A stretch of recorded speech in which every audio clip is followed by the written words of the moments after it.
Welcome to my channel Worldwise. What's something people don't know about the Titanic's tragic voyage? Today we journey back to April 10th, 1912. Southampton buzzes with excitement as the RMS Titanic, the largest and most luxurious ship ever built, prepares for her maiden voyage. To the world she is a floating palace, unsinkable, a triumph of human achievement. Captain Edward John Smith, a seasoned mariner, commands a ship filled with both the elite and hopeful emigrants, all confident in her safety. Yet beneath this confidence lie hidden flaws, errors in design, judgment and operation that will soon be exposed by the North Atlantic. This is the story of how the unsinkable dream was shattered by a cascade of human error. Titanic's maiden voyage was more than a journey. It was a race, a bold statement to the world about human achievement and ambition. The White Star Line, eager to outshine its rivals and claim the title of fastest and most luxurious ship, pushed for a record-breaking crossing. Chairman J. Bruce Ismay's presence on board added pressure to impress, as he mingled with elite passengers and watched every detail. Captain Smith, though experienced and respected, felt the weight of these expectations pressing down on every decision he made. Titanic's engines roared at near-top speed, despite the ship being new, untested, and carrying thousands of lives on her decks. The North Atlantic in April is notorious for icebergs, yet caution was cast aside in the pursuit of glory and headlines. Warnings to slow down at night went unheeded. Speed was prioritized over safety, and the ship pressed on into the darkness. The ship's immense size made quick maneuvers nearly impossible, turning her into a giant vulnerable to the sea's hidden threats. By treating the maiden voyage as a sprint, the crew ignored the ocean's dangers, trusting in their vessel's might and reputation. Overconfidence in technology replaced prudent seamanship, as faith in innovation overshadowed the need for vigilance and respect for nature. When crisis struck, there was no time to react, and the consequences of haste became tragically clear. The decision to maintain high speed in icy waters was the first and perhaps most critical deadly mistake, setting disaster in motion. Titanic's fate was sealed by haste, a cautionary tale of ambition unchecked by caution, echoing through history. In 1912, the Marconi wireless was cutting edge, a lifeline at sea. On April 14th, Titanic's wireless room buzzed with messages, many warning of ice ahead. Operators Jack Phillips and Harold Bride, overwhelmed by passenger telegrams, often treated these warnings as routine. A crucial message from the Mesaba detailing dangerous ice may never have reached Captain Smith. The most urgent warning came from the SS Californian: "We are stopped and surrounded by ice." Titanic's operator, busy and exhausted, dismissed it. The Californian's radio fell silent. There was no protocol to ensure ice warnings reached the bridge immediately. The flow of vital information was haphazard, lost amid commercial chatter. As Titanic sped forward, her officers remained unaware of the full danger. The whispers on the airwaves, warnings that could have saved lives, were ignored. This breakdown in communication was the second deadly mistake. Disaster loomed unheard. The lookouts in Titanic's crow's nest were the ship's eyes, but they were nearly blind. They were supposed to be the vigilant guardians of the night, scanning the horizon for any signs of danger. Their binoculars were locked away, the key missing due to a simple oversight. This small mistake would have monumental consequences. On a moonless, eerily calm night, spotting icebergs with the naked eye was nearly impossible. The sea and sky blended into one, creating a deceptive illusion of safety. The iceberg ahead was a dark, low blue berg, blending into the Black Sea.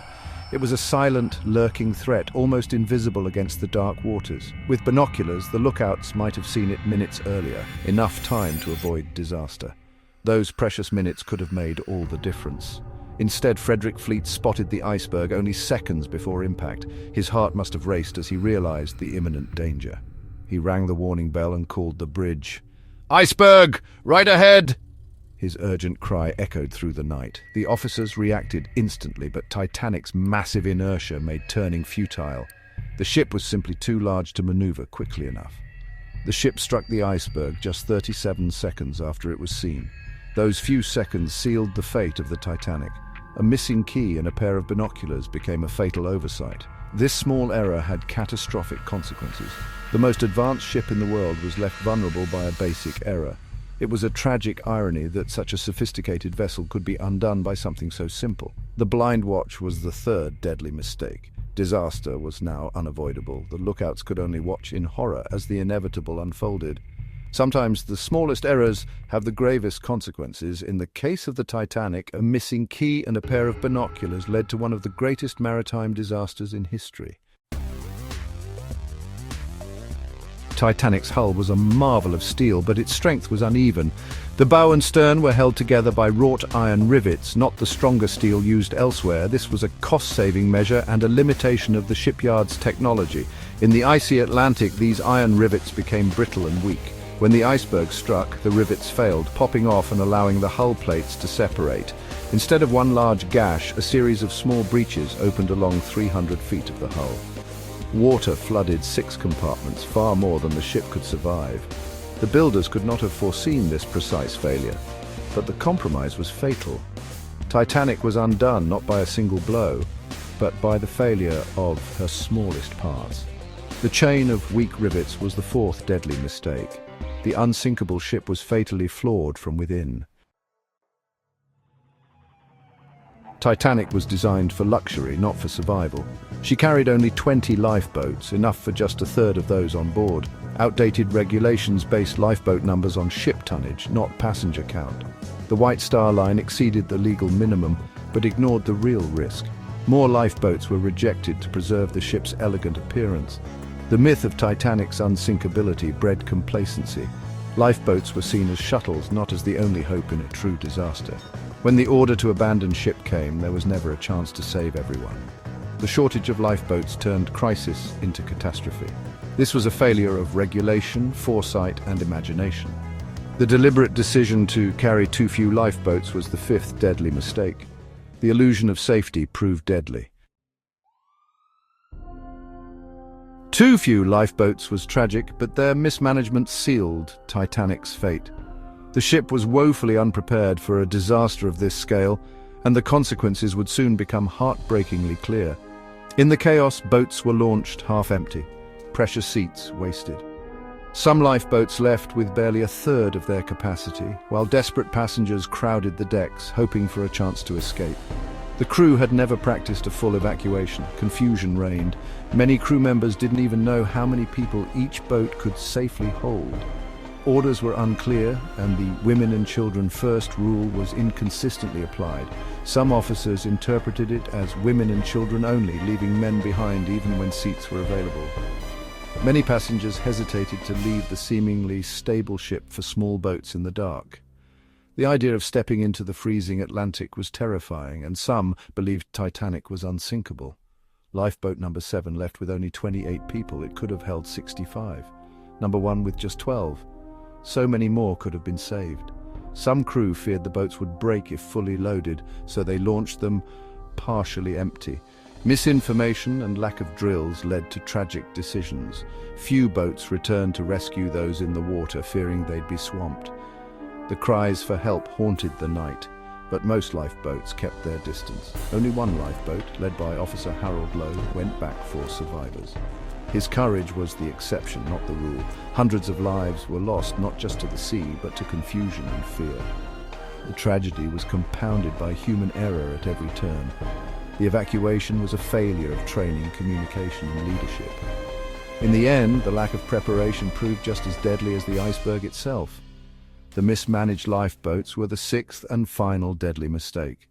So many lives depended on those boats, and so many were left behind. The chance to save more was lost, boat by boat. In the end, the story of Titanic's evacuation is a haunting lesson in the cost of unpreparedness and panic. In less than 3 hours, Titanic vanished beneath the Atlantic, taking over 1,500 lives. The disaster shattered faith in technology and forced sweeping changes. More lifeboats, 24-hour radio watches, and the International Ice Patrol. Titanic's loss became a lesson in humility for an era that believed itself invincible. Amidst tragedy, there were acts of courage. Captain Smith and countless others gave their lives helping others. The story of Titanic is not just one of mistakes, but of humanity's resilience and capacity for compassion. The legacy of Titanic endures, reminding us that even the greatest achievements are vulnerable to human error.